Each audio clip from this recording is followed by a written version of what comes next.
Welcome everybody to Emerge Detour Essential Live. It's our fourth season and our eighth episode. I cannot believe it.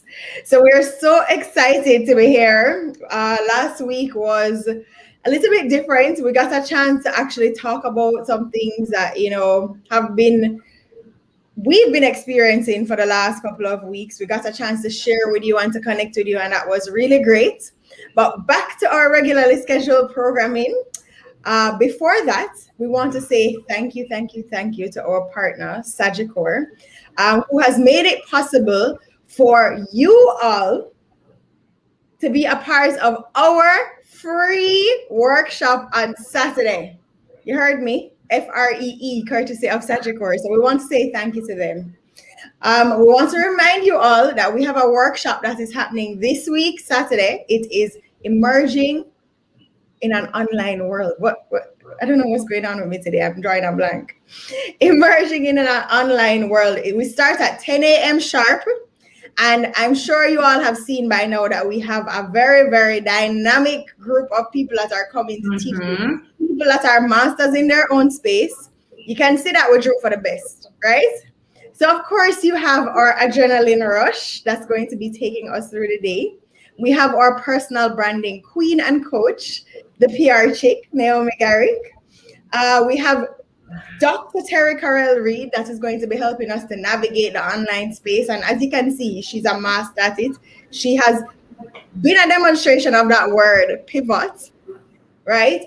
We have the founder of Brand Ed, Miss Norma Williams, who is going to be talking and teaching us how to show up online. There are so many of us that have seen all these blooper videos with people that are having mishaps, and we want to make sure that that doesn't happen to any of us, right?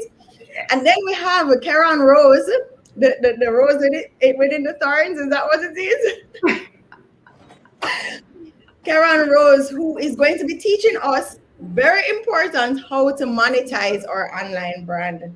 And then, of course, we have a wonderful, amazing woman. Her name is Alicia Moulton White, who we find to be very inspirational, who has been a motivation to many of us, just from her presence, who is going to be sharing with us as well. So we're super, super excited about Saturday. So if you have not registered, our registration closes on Friday at midday, because of course we have a lot of information that we need to disseminate. We have our workbook that everybody needs to get. And so register now before the deadline closes, because of course spaces are limited, even though... Can I add a bonus, Kat? So in addition to all of that, we actually have someone from Sagicor that's going to be showing us the different platforms that we can use after Karen tells us how to monetize our brands online. So they're going to show us how to secure the bag to ensure that we're not just learning about how to navigate the space, but we're actually making money and knowing how to access that universal money once it comes in as well. Yeah. Excellent. I'm happy you said that it's free. It's actually not free. Well, I said courtesy of Sagicor. It's not free. It's not free at all. It's not free. The cost is the commitment time. to your own personal development. Absolutely. The cost is commitment to your own future. Yeah. And it's a great opportunity for bring all the pitney them in, because the pitney them look like them want to make more money on YouTube than we.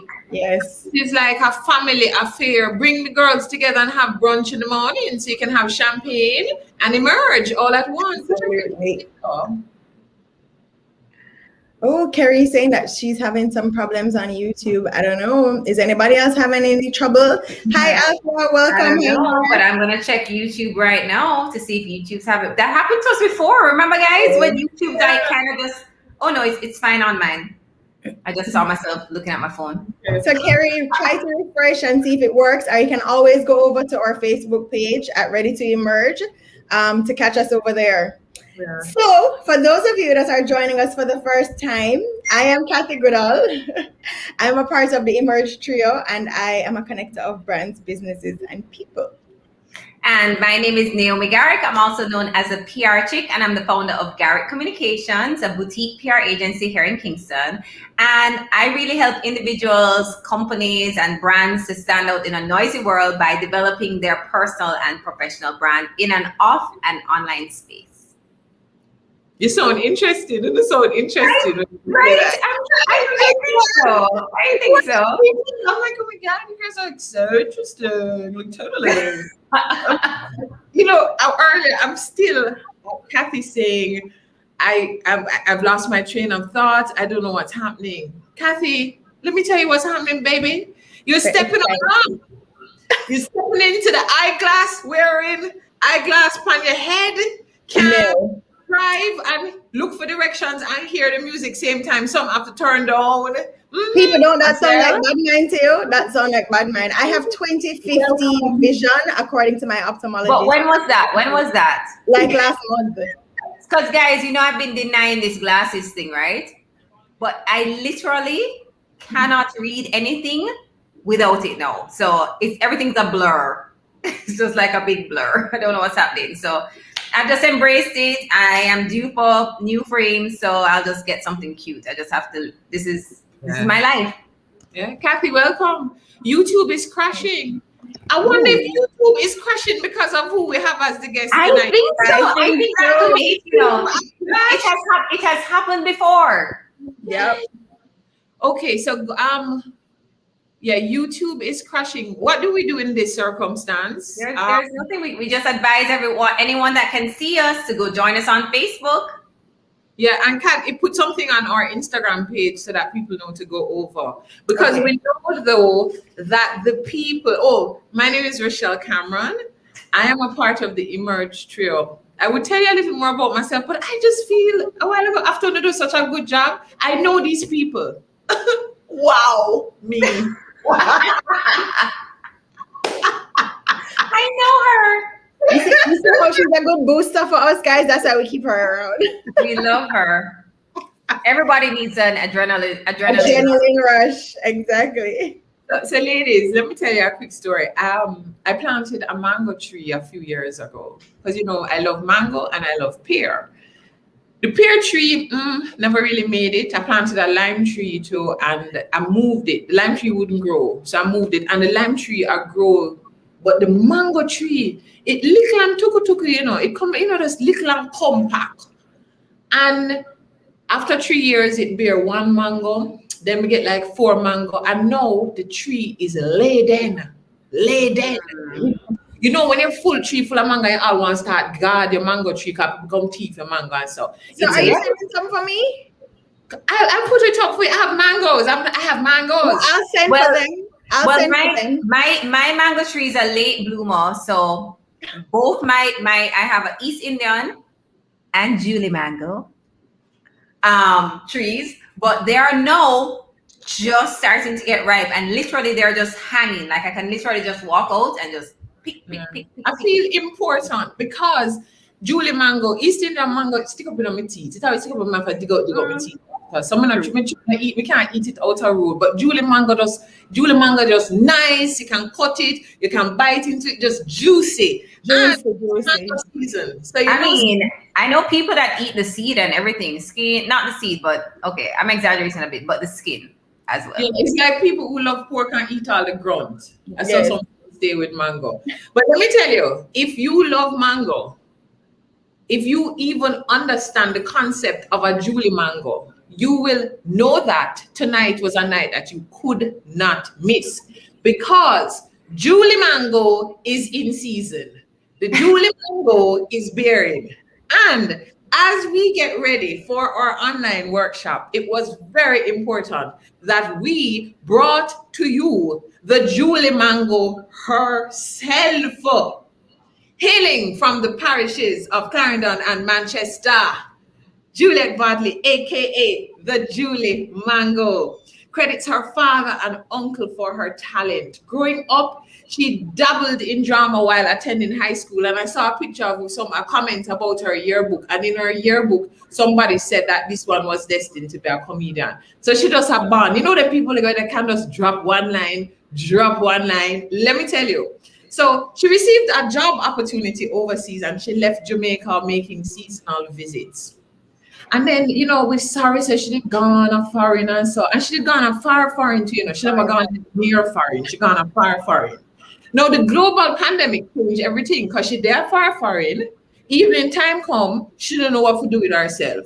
So you know what she does? She opens her talent and her home and her space to bring us. Because let me tell you something. You see, when this lady video them drop, me laugh. You know when you laugh till your gum get dry? Because you laugh and you just stay laughed and your gum all get dry and you drink little water after. There is nobody that can bring Jamaican nostalgia like Julie Mango herself. Riddled with satire, personality, and humor. Her first TikTok post was a comparative video. And tell me, drop it if you remember the Jamaican versus American conduct during praise and worship. Because let me tell you, as only a Jamaican can. Imagine, it went viral. He emerged online. Other comparative videos came, and you remember the Christmas greetings from across the world, Jamaican windscreen wipers, how Jamaican children learn to count. You remember the one where, like, when you go to a function and people bring them food, and Jamaican people actually like love eat out of that communal pot there. You know what we mean? Yes. No, her TikTok following has garnered over 100,000 followers, growing and counting. And then for the people them like Catherine age group who old, she on Instagram too, so that they can keep up. Welcome, Catherine, to the old people world. Now, if you do not know who we're talking about, you're lying or you've been under a rock. But if you don't, tonight, prepare for laughter, prepare for humanity, prepare for someone who will just light us up, and we get an opportunity to just spend some time with this amazing woman. And she's also a speaker, author, mental health advocate, life coach. So we all going to get a little of that too. And I tell you, we are prophesied that we're going to see one Netflix series with Julie Mango. Yes. You saw her on Detour Essentials. People, call up your friend them, call up your family them, make everybody know, say stop what you're doing, because we're emerging with Juliet Bodley, the Julie Mango. Sweet as ever, it's mango season. Hi guys. Hi Julie.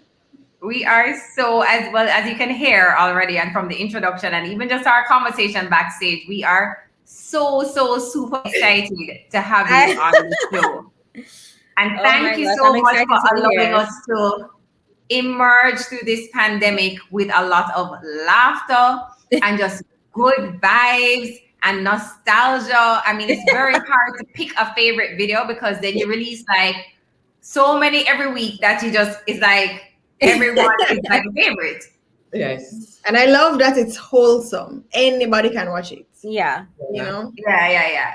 So we love that.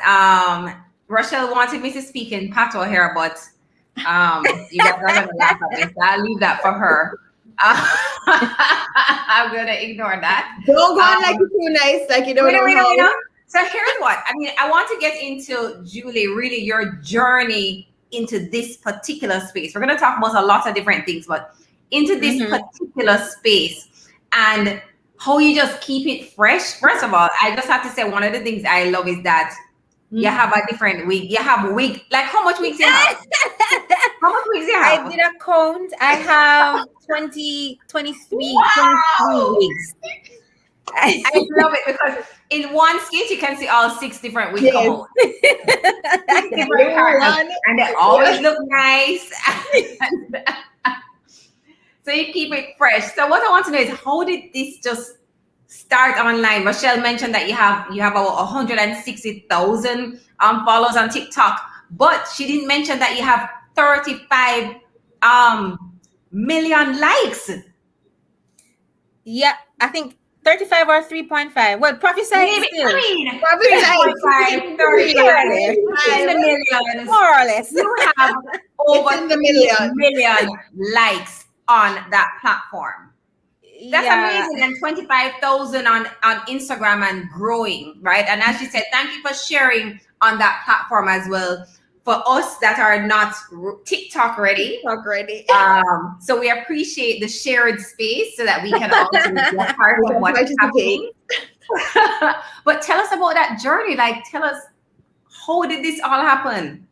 I mean, sometimes I wonder myself, but so from the first video, my stepmom, which is my dad's wife, she sent me a video of the music itself with Jamaican versus American with praise and worship. And when I saw the video, it just came to me to just do a little skit to it. Like I wasn't thinking, because drama it lives in me. Even when I'm doing engineering or whatever, it just lives in me. My friends can tell you, anywhere I go, I make people laugh. I'm always out in public doing something stupid or silly.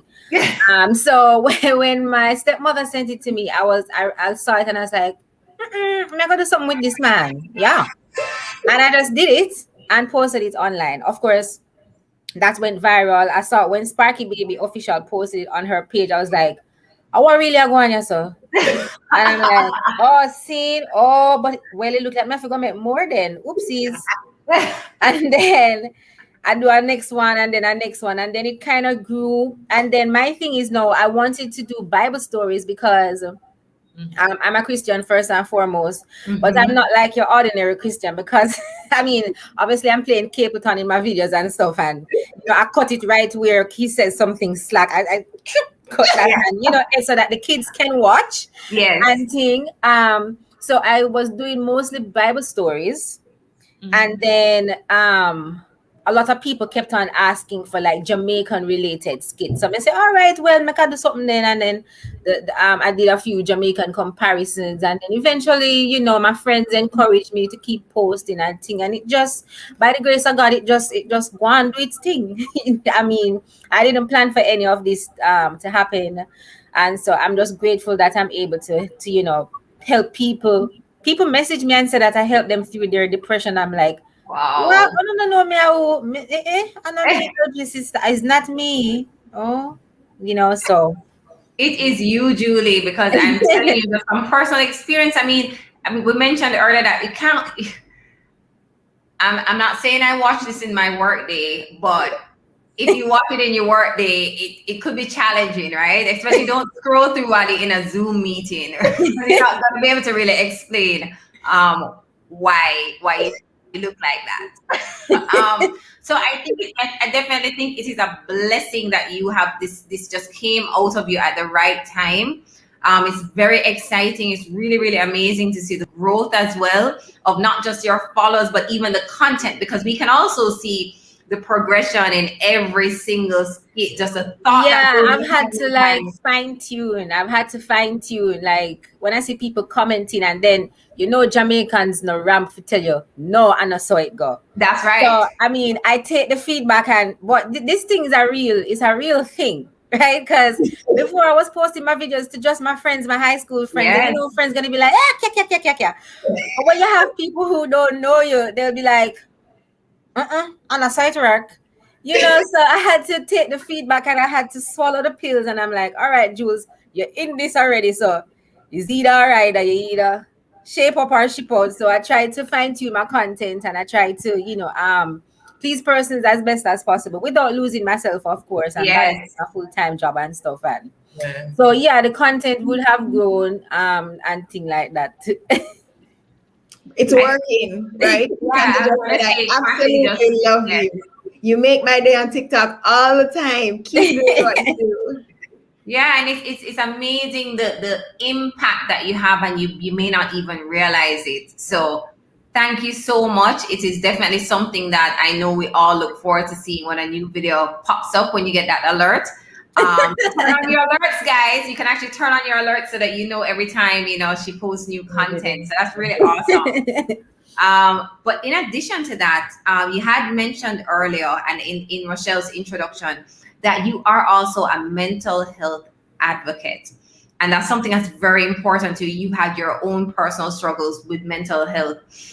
How has that been for you, especially in this time that many people seem to be struggling with mental health? And what is some of the guidance that you would want to share from your own experiences and just what is happening globally, as we're all almost having a global mental health crisis? Yeah, global mental health meltdown. Meltdown completely. That's the real pandemic. Yeah, literally. I mean, it's something we spoke about personally, you know, off air, myself and Rochelle and Catherine, before we did this show, about the fact, and we mentioned it last week as well, that, you know, we're just going. It's just never ending. We don't get a break. And one day it's just all going to come down. So, you know, we have those days where we just want to just shut down, and we can't, because the world needs us to go on.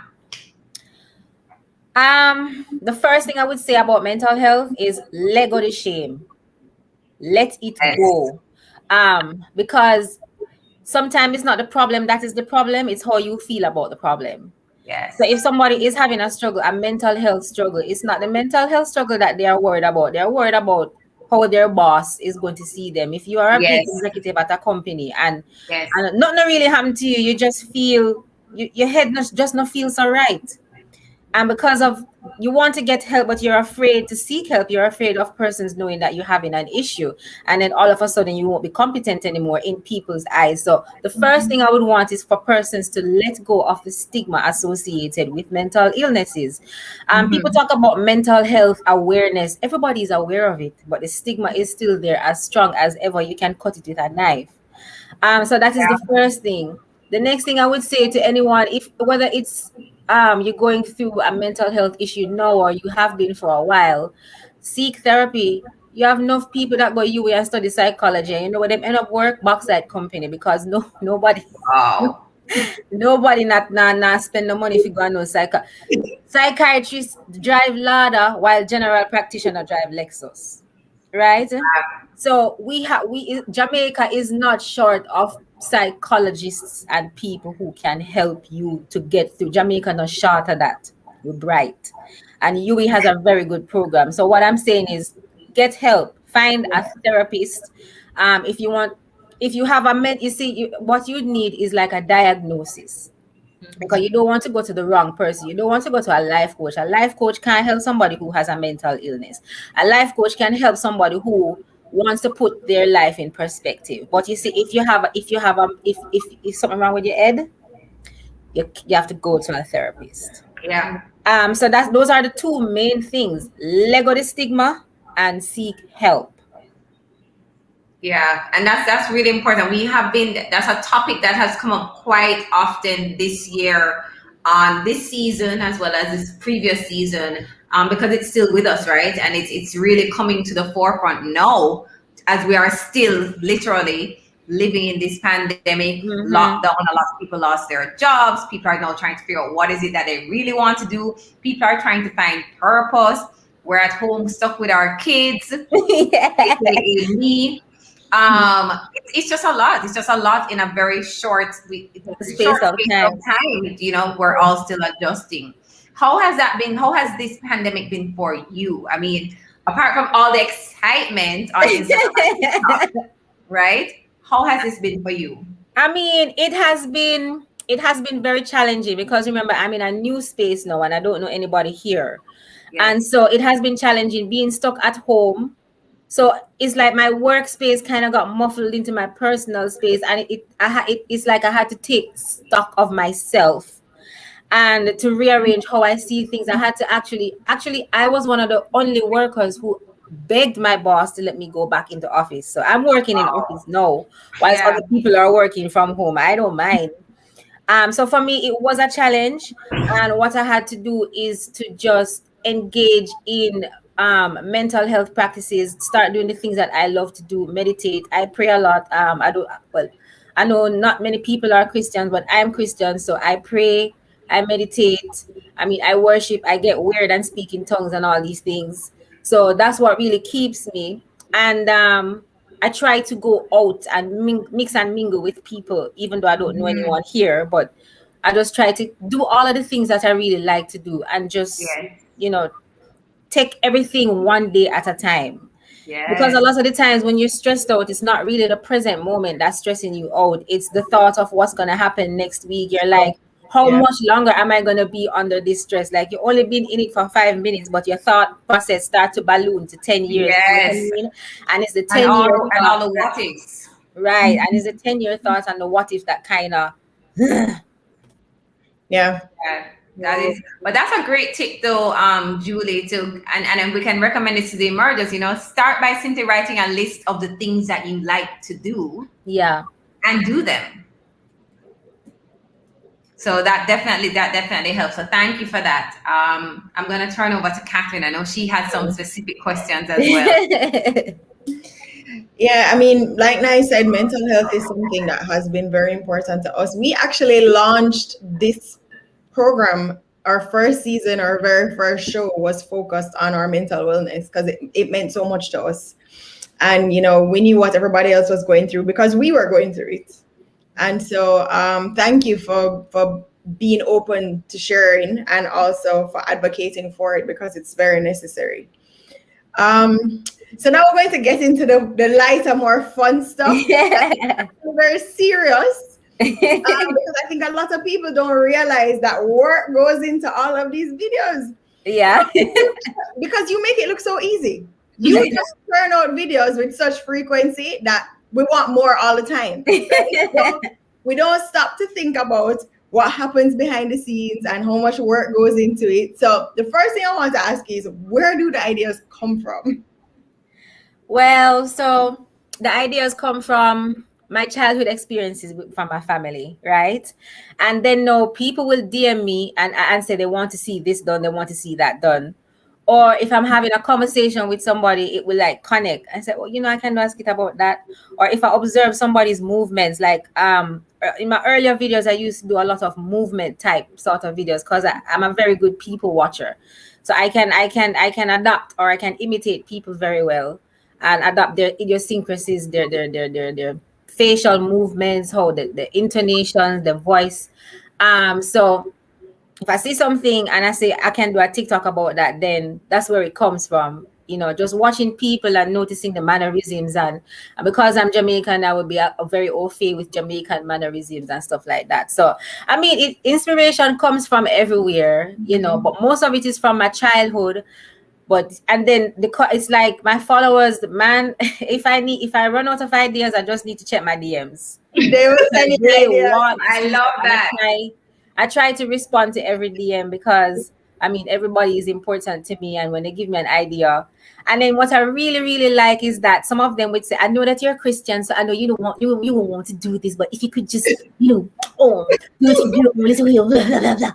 And I'm like, okay, cool, no problem. I'll see what I can do. But that's very good that I know what you stand for. Yeah, that's amazing. No, let me tell you something. You see that football warm-up video? I was like, no, why do you have to be so extra all the time? That one, that idea, I wasn't even planning nailed to do that. it. That idea came to me when I was coming home from work, and sometimes it just comes to me like that. Cause sometimes you're daydreaming. I mean, you're daydreaming about stuff, and I say, something I got beat, and then I'm like, but I don't have no football-looking clothes. And I say, let's go back down to Walmart and buy some cheap football-looking something. It's just cheap. You just need the big shorts and the big shirt. Nailed it. And I went to Walmart and I think at the total came out to almost $11. I said, this can work, yeah. And that's it. The only thing missing was the Milo truck. That's it. The cup of Milo. So, Julie, when you are preparing, because obviously the preparation goes into this, the filming goes into this, editing goes into this. How do you find the time to allocate to all of these things? I mean, what it really is that I love it. I really, really do. I mean, I don't know. It kind of just fulfills me. Yes. And when I'm doing it, I don't feel like I'm working. So that's my answer in terms of time. So like when I come home in the evenings, I would usually be watching Netflix anyway. And you all, we binge watch Netflix. Yes. Just one little episode, And by the time you turn wrong, it's been 3 hours you watching Netflix. So all that's happening is that I'm replacing that with creating TikToks.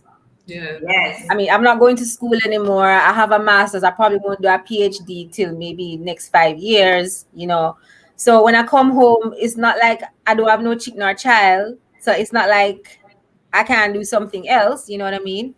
So I do that when I come home, and to film and to edit and stuff. Like some of the simplest videos would take probably maybe like an hour. So the Bible stories take about 4 to 5 hours. Wow. So that's why I don't do much of them, because they're very tiring.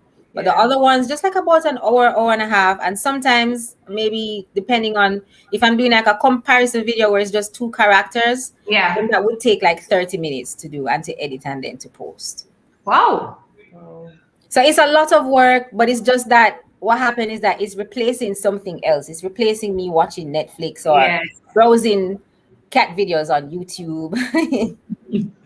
But I love that you're so detailed with it as well. So the wigs, the outfits, the fact that you went to Walmart to look for a football outfit for your video. I mean, it shows just the dedication to the craft too. And for people to really feel like this is happening, like for that, again, that nostalgia to come out. Yeah. Yeah. And I love it. people, comedian Clark said, I love you like mango. Hey, Roxy said, Julie Mango, you rock. Thank you. Norma says, lover. Julie Mango, you are hilarious. So let me just a quick question. You are the person that does everything? You don't have anybody? Yeah. Kind of like, no? Just me. Just me. So I film it, and then my neighbors. My neighbors are accustomed to it, because one time my neighbor stopped. He and his wife stopped me, and he's like, "Hey, just want to let you know we get a kick out of seeing you walking up and down with your tripod." Because I don't really business. I did a police video, or what the script of a police unseen thing, not the one with the police and the lady, just the police alone. And I was on the roadside in my police uniform up top, with the helmet and the jacket, but I was wearing a Christmas red pants down below, just so that no one thinks I'm impersonating a police officer. It's all serious from 0 to 100 real fast. But I know business. I was out there with my tripod doing my thing, and people, them not really business neither. They're like, okay, somebody doing something, whatever. So wait a second. So that video you just did with I Don't Talk, right? Yeah. With all those scenes. That's on the road, in the taxi car, everywhere. You did all of that? Yeah.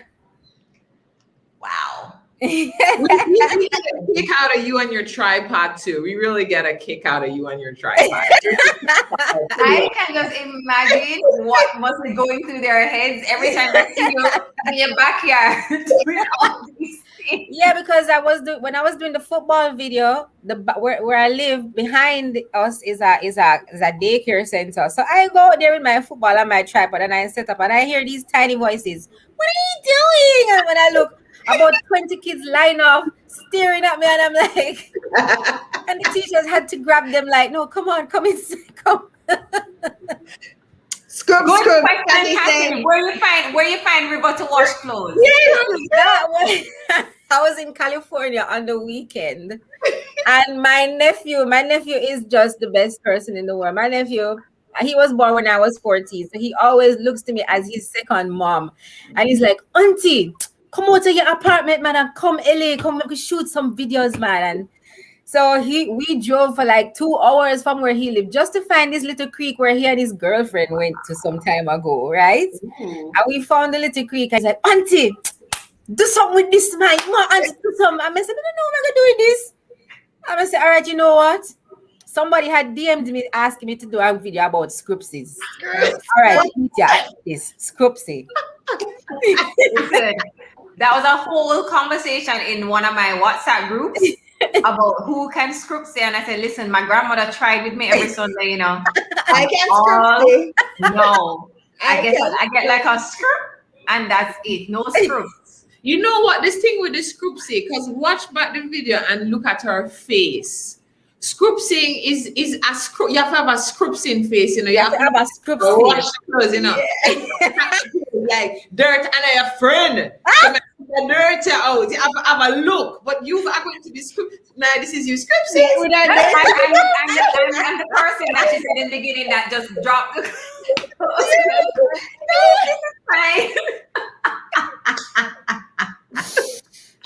Oh boy.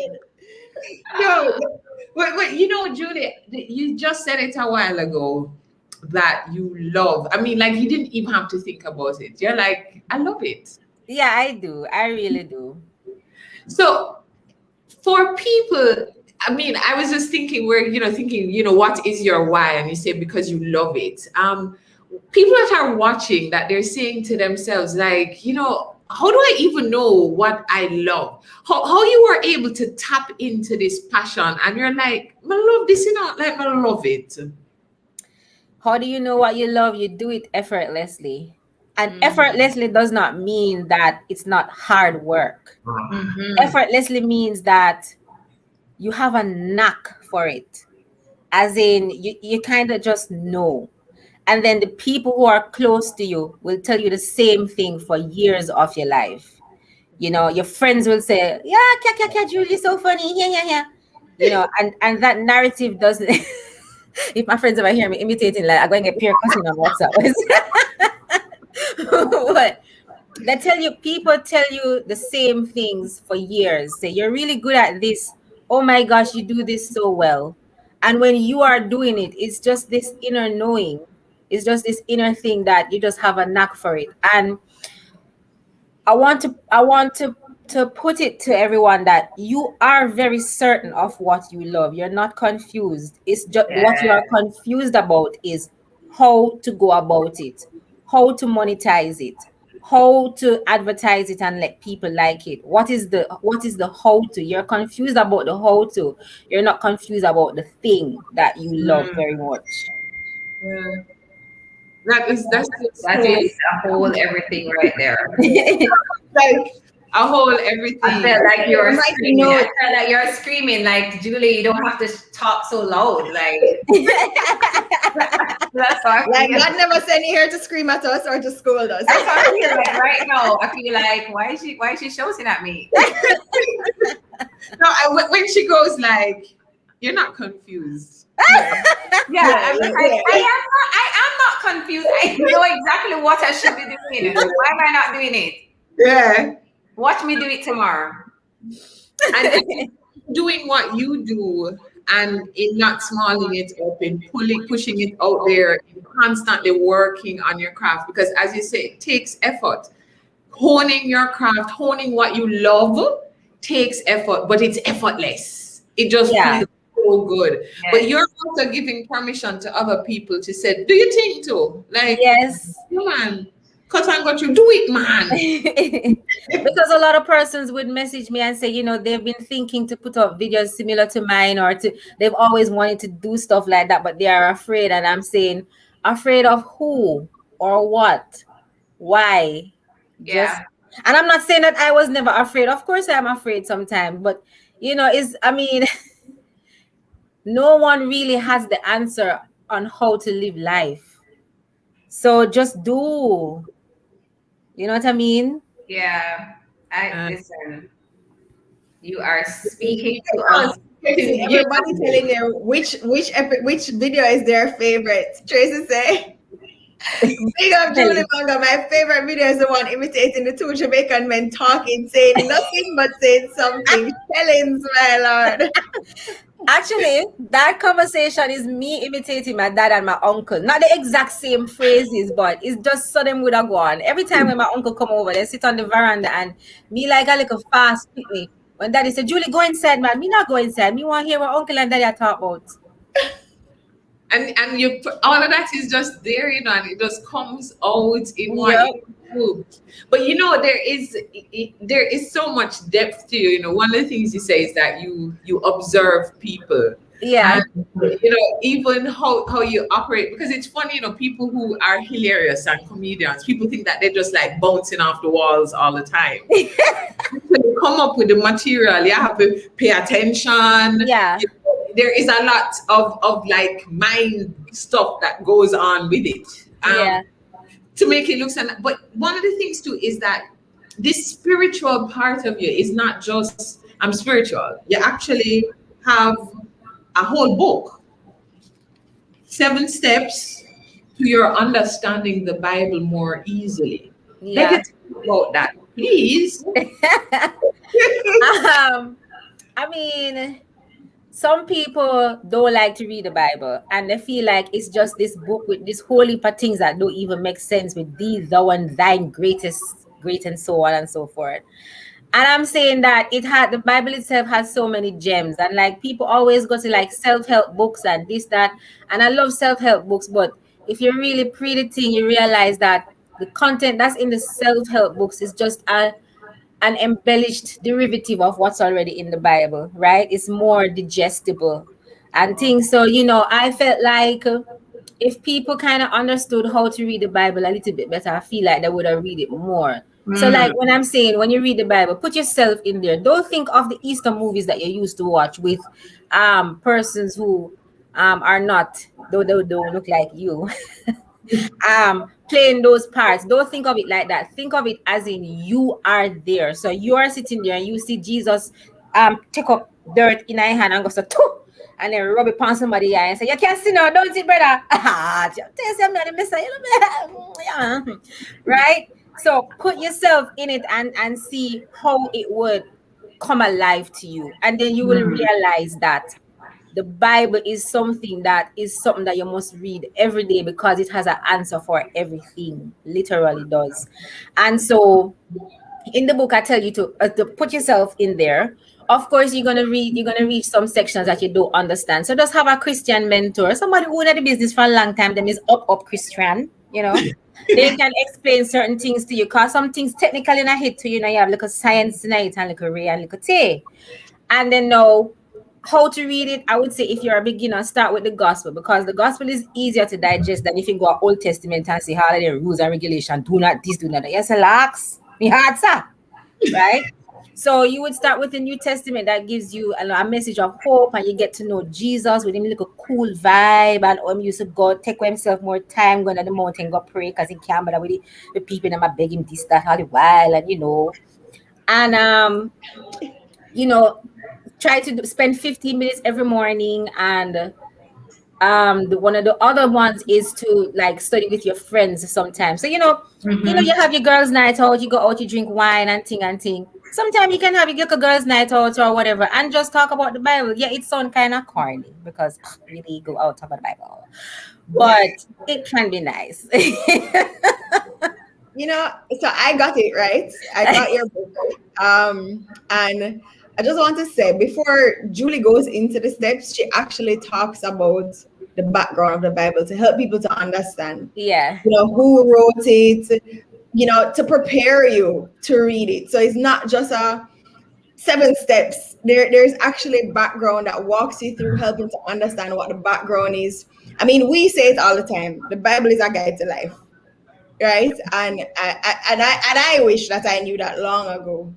But the way that you've taken the time to really break it down and give practical ways to explore and to understand and bring it to life, it's very, very commendable. Thank you. Powerful. Very powerful. So Julie, like when you now make TikTok video and you now washing on the river in a like who is Juliet Bodley really? Yeah, man. So like I go to the gym. So I like to go to the gym, and one of my friends here will always go to the beach. Her name is Amber. So we usually go to the beach. I go to the gym. I like to go running. I really, really like to exercise. I like to go in the evenings, like on Friday evenings, me and my friend Amber would probably go to a bar and have a drink. And of course, guys would hit on us. And we like to have fun, just keep it light and simple. I like to go for long drives. And I like to go and look for my family. So even during the pandemic, I was able to teeth out and take airplane and go look for my family in California again. I would look for some of my friends in New York. I was able to go skiing. I went skiing with my high school friends. By the way, I love my high school friends. My friends that knew me from my boot heel were lean. Which high school you went to, Julie? Lean because, I don't buy new shoes too often. But I like to go and go out with my friends. I went skiing for the first time in March with my stush friend from high school. She's stush, you see me can't take her.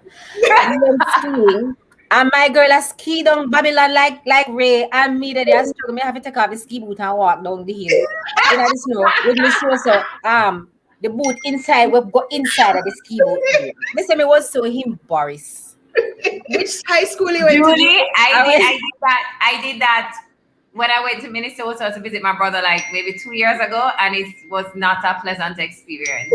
It were not. I ended up going inside the place and I just had some hot chocolate and watched all of it. Yeah. But I'm going to do it again still because I don't want it to be said I tried something and I wasn't good at it. Oh. But yeah, so that's I basically like to do anything, and then there aren't many mountains in Missouri, but I love to hike. I've hiked the Blue Mountains 7 times already to the peak. And when I was in Colorado, yeah man, as a cadet, when I was in Colorado, I hiked. And then I like to do community service, anything to do with kids. So I did a little volunteer thing last year when the pandemic just hit with some kids with the Rotary Club. Is Rotary Club? I don't even remember. But what it is that they had a function and I had to just serve food because they were celebrating the kids, and I got involved in that. So yeah. Kathy was trying to ask you which school because Kathy wanted to know if you went to like Immaculate. No, I knew it wasn't. I went to Manchester High School. Wow. Manchester. No, but you know, it's funny because like if people are listening carefully and not just laughing their heads off, you've said some interesting things, like you mentioned a little engineering, but you just kind of mentioned it like breeze over it. Yeah, I did that too. Cadet, and you know, really mentioned say like you actually is like a licensed pilot, and so it was like a whole bundle of things bundle up in the bungle. You know what it is though? You know what it is? It's just I have to give thanks for my parents, mommy and daddy, because what it is that they pushed me to try like different things. So the pilot thing was just me when I was a cadet in Jamaica. When you reach age 19, you're eligible for a pilot license scholarship. And mommy said, do it. I said, Mama, me don't want to do it. You know? So I had to do the scholarship, and that's how I got my private pilot's license. It's a scholarship from the Jamaica Combined Cadet Force. So you go on an 8-week course and you learn stuff that usually takes people 8 months. You have to crash and learn it in 8 weeks, and then you take the final exam. And then once you take the final exam, you do the practical, and then if you do well on the practical, then you get your license. So I did that. I did the flying thing. Didn't really like it. But I mean, it's always something that people marvel about it. And I'm like, okay, well, I guess it's interesting. But I mean, I didn't really like it. You know what I mean? Yeah. So it was really, so that's why I end up with all these things, because my parents are always, pushing me to try this, try new stuff, just live, you know what I mean? Just live a full life. So then with the engineering now, how I ended up with that is that at the end of sixth form, I didn't really know what I wanted to do in life. So daddy drove to UTech. At that time, they didn't have application online like now. So he went to UTech and got the pamphlet, and he opened it and he said, choose one of the program. Choose one, because you have to go to school in September. You're going to school. And I'm like, but Dad, I don't know what I want to do. Hush up, you're going to school in September. And I'm like, okay. So I said, well, I like technical drawing and I like math. All right, engineering, the structurals. All right, decided. Good, done. That's it. Wow. And that was it. Yeah, so I applied, and I applied late actually. And my dad put me in his car and him drive, go talk to the dean of engineering. And him said, sir, my daughter have to get in. I know it is late, but she needs to start September. So you have your bachelor's in engineering, you did your master's, and you made mention of a PhD 5 years from now. You know what you want to do the PhD in? No idea, but I know that it will come to me. Master God just have a way of doing him things sometimes. Yes. I know that I will be sitting and watching something and boom, it come to me, and then, the pathway just opens. Like when you're supposed to do something and it's not really hard to do it.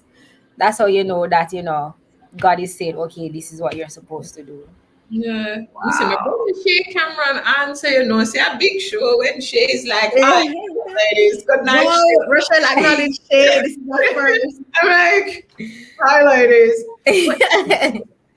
Hi, Julie, Shay. you know, a while ago when you're talking, like, you know, with the pilots and the engineering. So, like, when you go up on plane and you see them all, like, the engineering truck drive around, you're like, yo, party, befriend them. You fix this something, I fix it. Or you see the pilot, you're like, yo, press out. Hey. No, so you must be want them put me on the arrest. No, hi, excuse me. No, we have pilots to do that. No, thank you. No, sir. But no, all right. So, but when I'm in the airplane, I can tell what the pilot is doing, and I always find it interesting. I know when he's decreasing throttle. I know when he is encountering turbulence, but we're not feeling it in the aircraft because of what he is compensating for.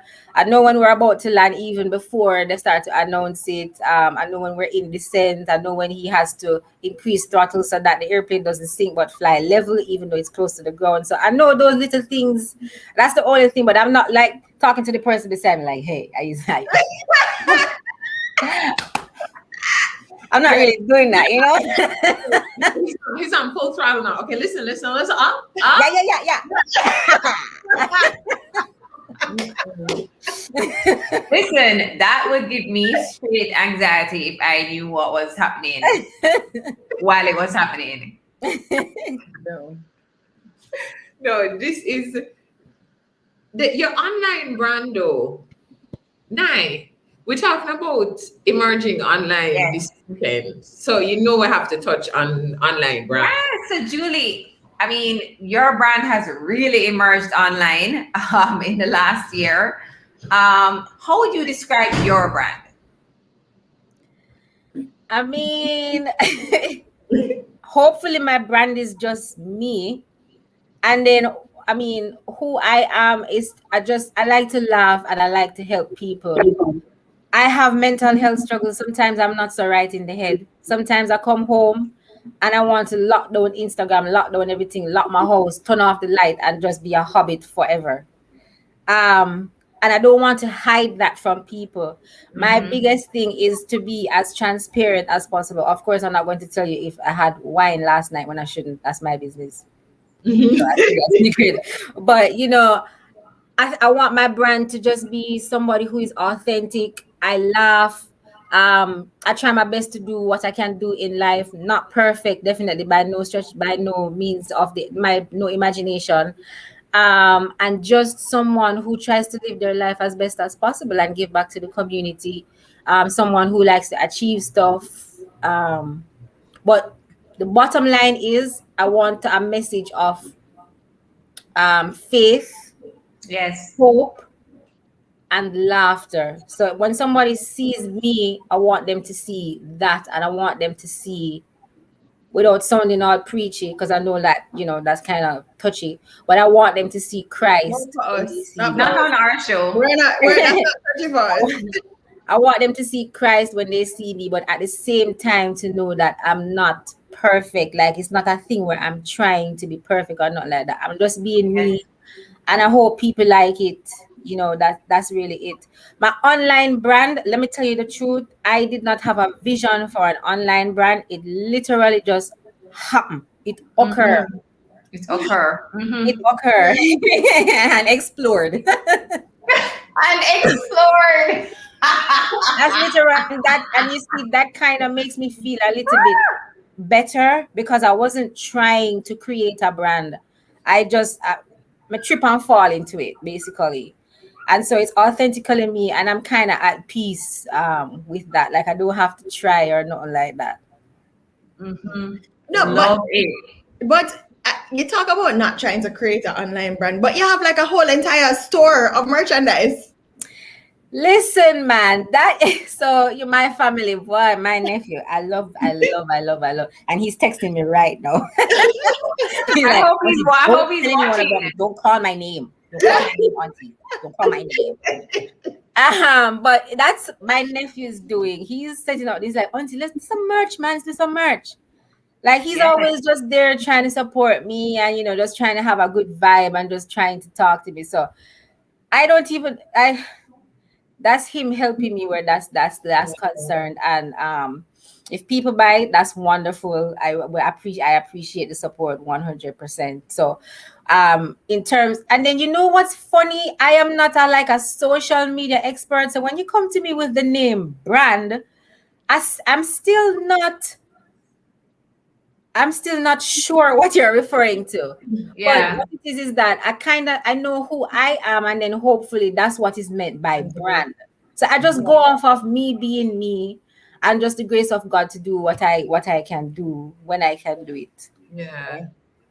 So I love that. And while still on the topic of brand, which is exactly what you said, you know, your brand is how you see yourself, what others say about you, is what you're projecting for the world to see, right? Where do you see the Julie Mango brand going in the future? We know we want to see on a Netflix series, so I don't know. But where would you like to take it? What do you see for the future?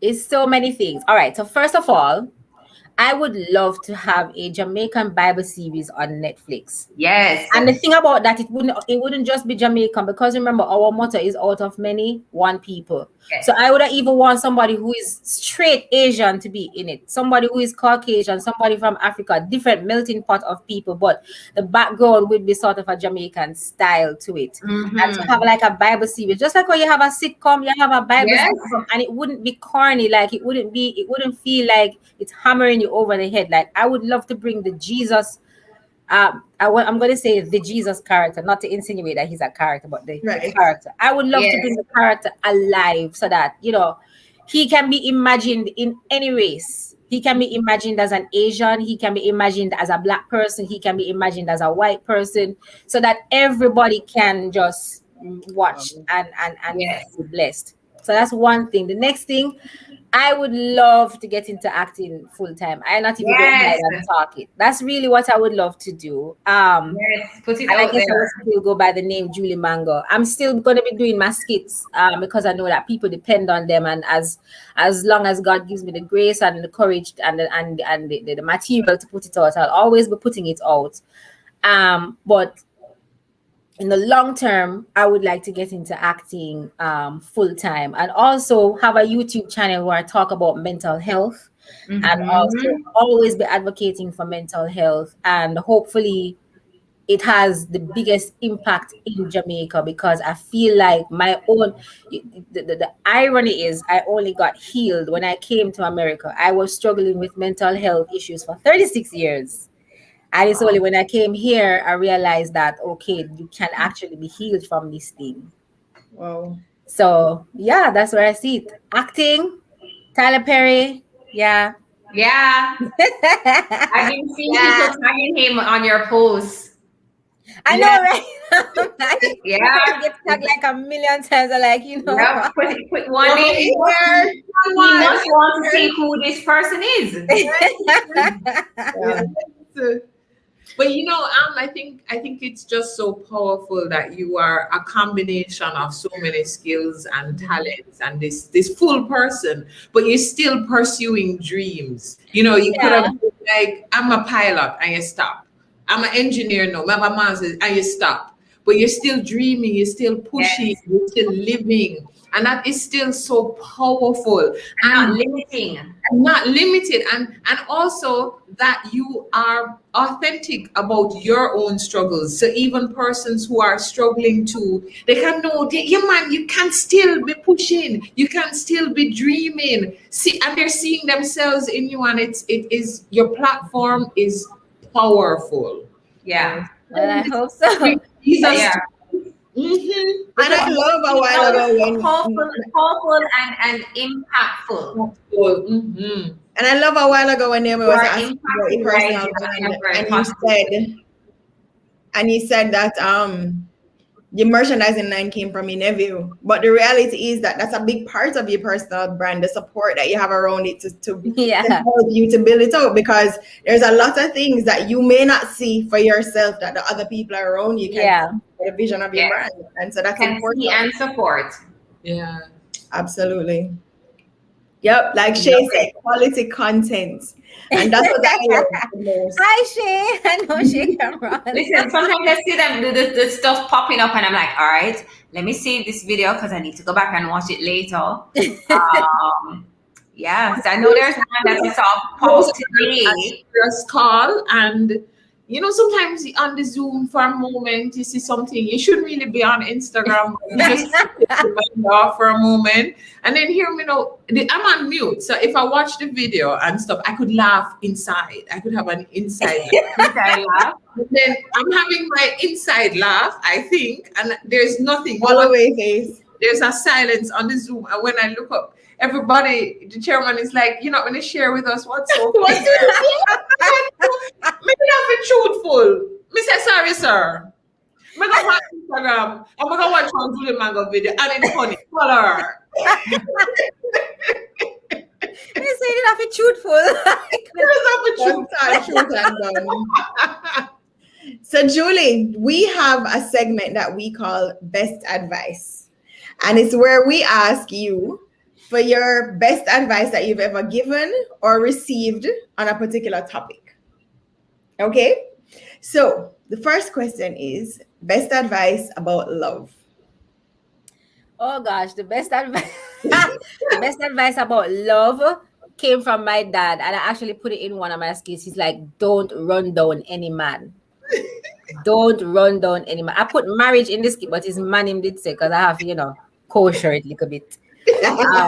But for women, don't run down anybody who is not interested in you. That's the best advice. I mean, that's romantic love.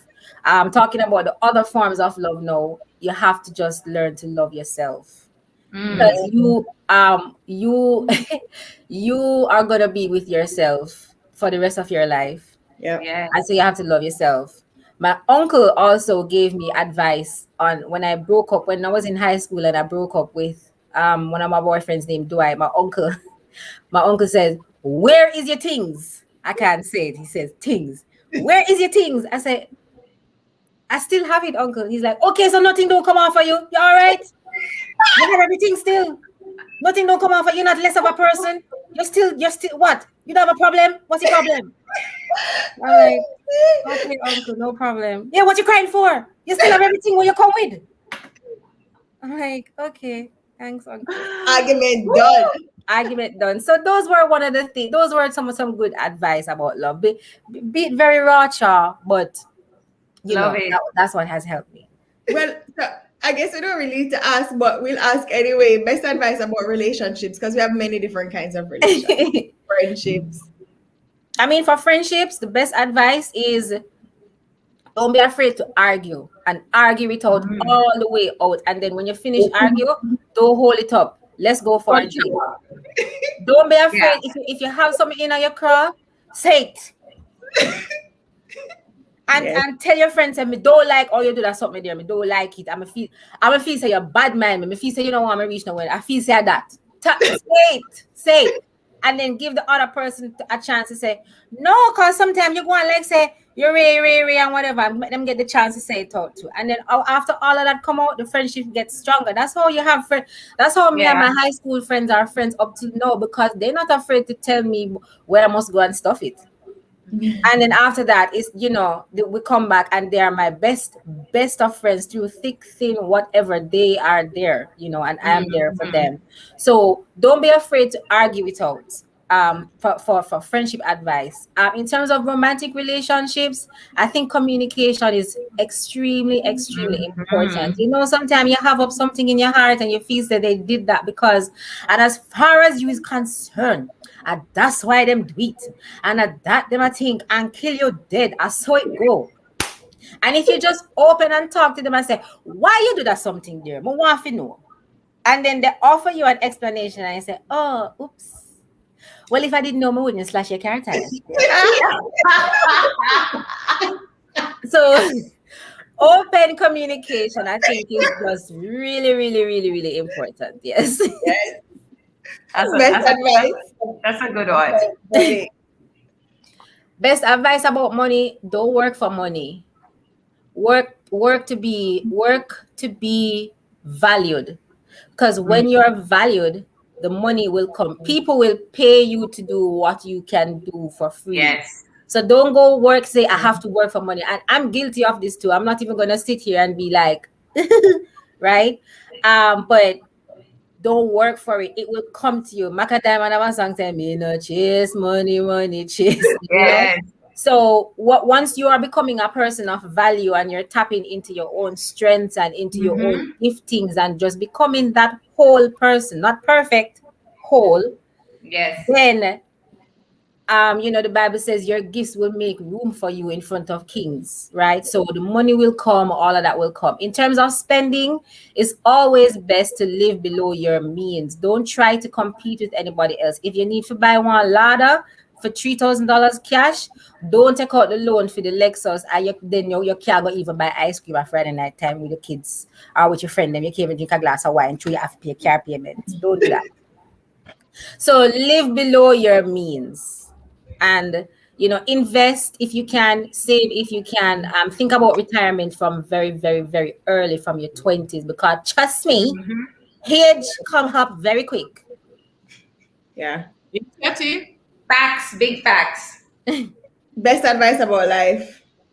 Best advice about life is a journey. You're not going to reach anywhere. You don't reach nowhere. You never ever reach. The only time you reach is when you're dead.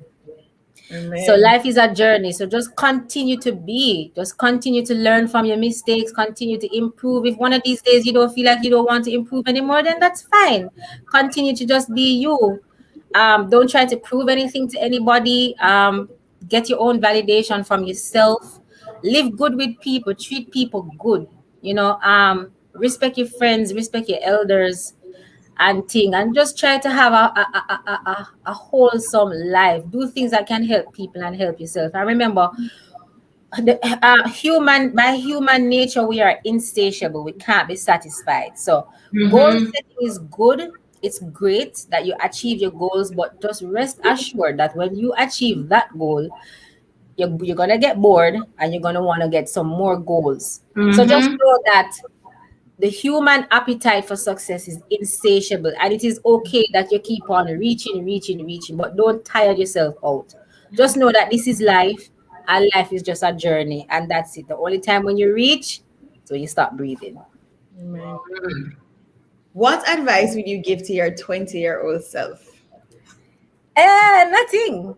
And that's impossible. I joke, but I understand the scenario. Oh, we're gonna Rochelle. You know what? To my 20-year-old self, do acting now. That's what I would do. I would say to myself, probably not pursue engineering as much, because I do enjoy engineering and things, but I never knew so I would have enjoyed acting until TikTok. So if me did know, I would have probably do it from earlier. Yeah. And also, if I could tell my 20-year-old self, this one is the most importantest one.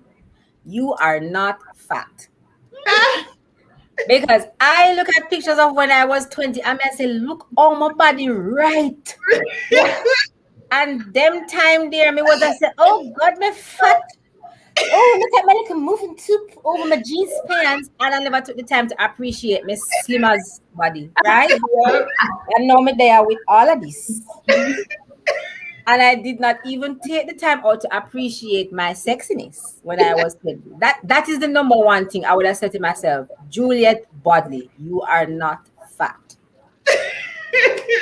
Everybody said this has been a whole TikTok session. This is how you are every day, normally? This is how you talk to people, generally? Yeah, but so sometimes I am serious, and then sometimes I'm just in a mood to be quiet. Whenever I'm quiet, it scares the heck out of my friends. They don't like it. Well, sometimes I'm quiet. Sometimes I don't really talk much. Sometimes I like to be in the background and just allow other people to have fun and stuff, because sometimes I don't like to hog the attention.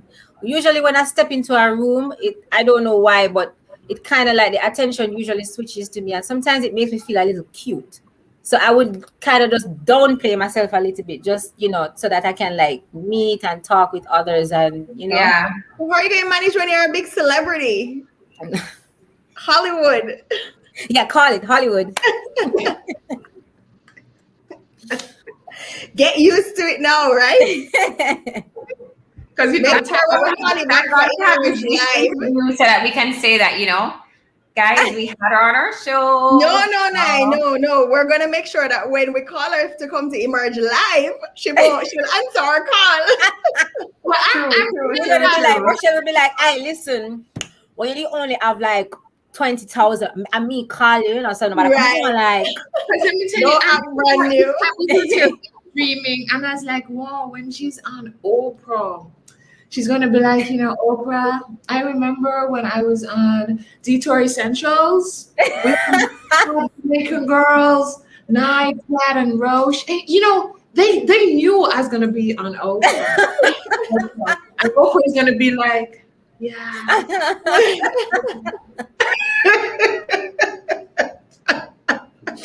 Yep. Claim it, Rochelle.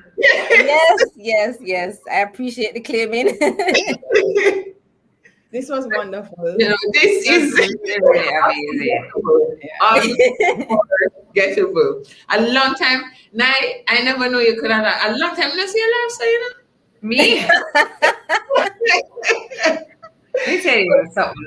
As I said, right now, if I go on I know I have a video that I saw today saved that I don't get to watch yet that you posted. Because I have to watch all of them. But Julie, let me tell you what you do. As you say, that you still have to keep on doing. Wherever you are, you're still going to keep on doing it because you know that it's saving a lot of us. Yeah. And sometimes just those few seconds, you have changed a life. You have caused someone to make a different decision, and you are completely unaware of it. But the power. The Lord is behind what you're doing. That it is purposed, and it is a ministry. So ministry comes in so many. Yeah. Sometimes I wonder, oh my God, serve. Let me say, I don't want to give out program. I'm not do choir. But there's so many ways that we can minister. And let me tell you, we are eternally grateful for this. Let me tell you, is taking your girlfriend to a fancy restaurant. That's what I have saved to watch later. So after the show, Lord, I'm gonna watch that one. Brace yourself for that one, Nay. Because it's right on the money. Watch it over again. Don't talk. We don't talk, I watched that over. I showed someone the Bleach video the other day because listen, that one is everybody. And the Jamaican housekeeper getting ready to work. That one down to the walk. That was my two favorite helpers, Marva and Ivadne. They were so nice. Marva used to make the best fried chicken. And my parents, we had a helper's quarters, and I was not allowed in the helper's quarters. But when my parents weren't home, Marva would allow me to come in the helper's quarters and don't tell mommy or daddy. And I would be there when she's getting ready to leave, and I would just be sitting there watching her. And then eventually mommy and daddy would reach home, and then she can leave. And then sometimes she would take me walking out the road for her to take taxi, and then daddy would time it and then come out and pick me up. And then that's how she used to walk. No, Roxanne is trying to be a troublemaker. Here, Roxanne, Julie, please, before you leave, give us a Kathy, Naomi, and a Rochelle before you go. Oh gosh, no, we can't eat. Roxanne, you're a troublemaker. Can't. No, thank you. So for now, you should have to do the impromptu thing now. You see the impromptu thing now. We can't manage that one. It's a whole lot of personality here. We just met her for the first time tonight, so she can't do that. Next time. Roxanne is too much. What's my face?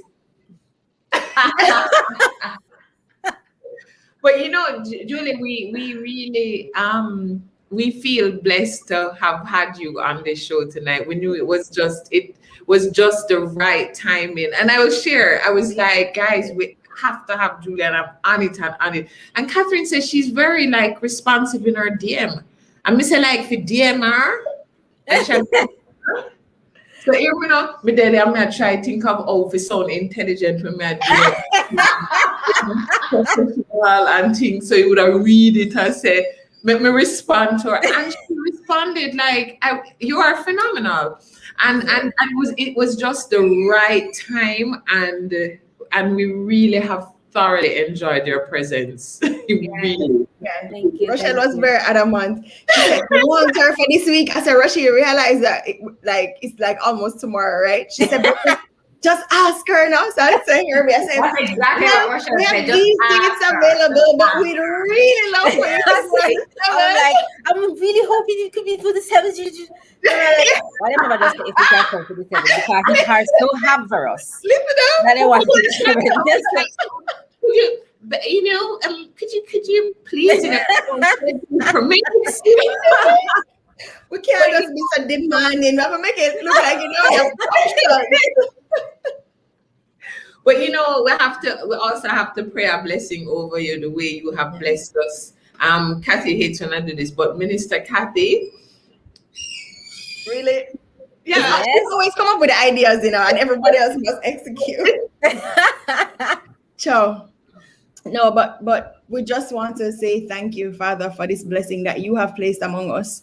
Juliet has touched the lives of so many of us, and we know that you are speaking through her and you are using her. So we just ask that you let her light continue to shine so that she may touch millions. Place her right in the middle of Hollywood, God, because we know that that's exactly where you want her, so that she can reach so much more for you. And we are claiming it for her. We ask for focus. We ask that you surround her with the right people. We ask for vision. And we just ask that you give her that spirit of boldness to continue to walk for you, to work for you, and to just be that light that she has been to all of us. So we ask that you just cover her. We ask that you keep her safe. And we ask that you just keep her focused on all the things that you have planted in her for purpose. So we just submit her to you, Lord. We ask that you just cover her. Jesus. Ooh. Amen. And we ask that you just keep her. All these mercies we ask in your name. Amen. Amen. That was lovely, Catherine. That was lovely. Thank you guys so much. Thank you. As Catherine said, you are a blessing. Thank you so much. And I just want to make sure that you realize again how powerful and impactful what you're doing with those short videos is really doing for so many people. I did make a mistake and say 35 million likes. You're at 3.8 million. I'm sure you're going to get 35 million in no time. So Naomi said it here first. On emerge, right? We're going to get to that 35 million in no time. But we just thank you so much, Julie, for responding to our message so quickly, for joining us on such short notice. But things have a way of working out the way that they should. God's timing is everything, and we really believe this was the perfect time to have you on the show. And I mean, even in the comments, everybody has been so responsive, and I mean, everybody I hope you also got to see the comments and the love. I didn't get to see them because I didn't, but everybody has been asking if you're related to Juliet Bodley. I've been asking if you're related to Erica Bodley. Yeah. So, you're related to Erica? Erica. And Judith is your older sister. Yeah. Judith is your sister? That's too funny. Well, I know Judith. She's my older sister. So once you hear the name Bodley, Bodley, it's more than likely that we're related. Wow. And somebody was asking about your doppelganger. Oh, yes, Basilia Barnaby, who is also in Mandeville, who actually does look very similar to you. Yeah, so so I don't know her personally, but people say that we look alike. We both don't see it, but okay. It wasn't until somebody said it that is true. I actually see it. Yeah. Wow. Who is Trini? Because Trini seems to know everything about you. Trini. What's being Trini so I have a mental health advocate on my IG. Trini is a young teenager that reached out to me a couple months ago saying, and I'm not going to talk about her business, but she was saying she wants to open a Christian dance studio and she wants to convince her parents. And I was saying, just tell them. And then she told her mom that she wants to do it, and to her surprise, her mom agreed, and she came back. She's like, "Can you believe that my mom agreed?" And then eventually, so what happened is that we developed a friendship from IG, and then eventually I gave her my number, and she would video call me and talk about her exams, and she's 16 years old, really, really nice I girl. love that, because I'm just like, Trini must be a family member, because Trini No, have the answer for every single question that pop up on this live. Trini is a person that likes every video, likes every comment, even if I'm not saying anything. Like,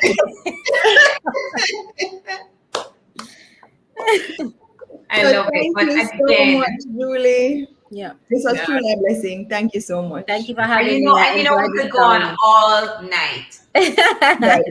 Yes, I'm giving you the chance to run now.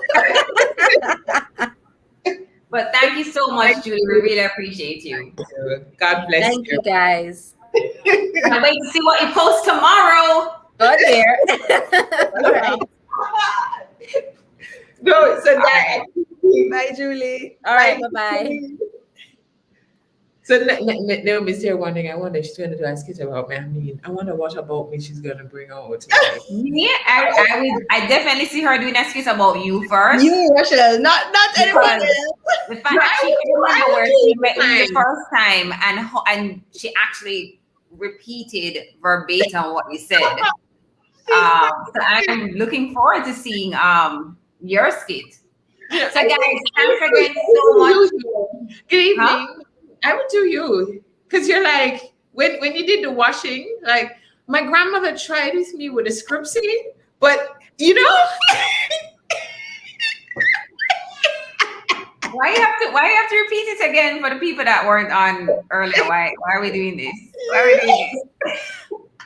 You know that every time I see that video now, I'm going to picture Nai, right?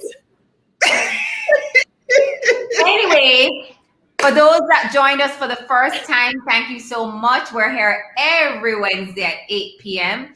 You can join us live on YouTube and on Facebook at Ready to Emerge.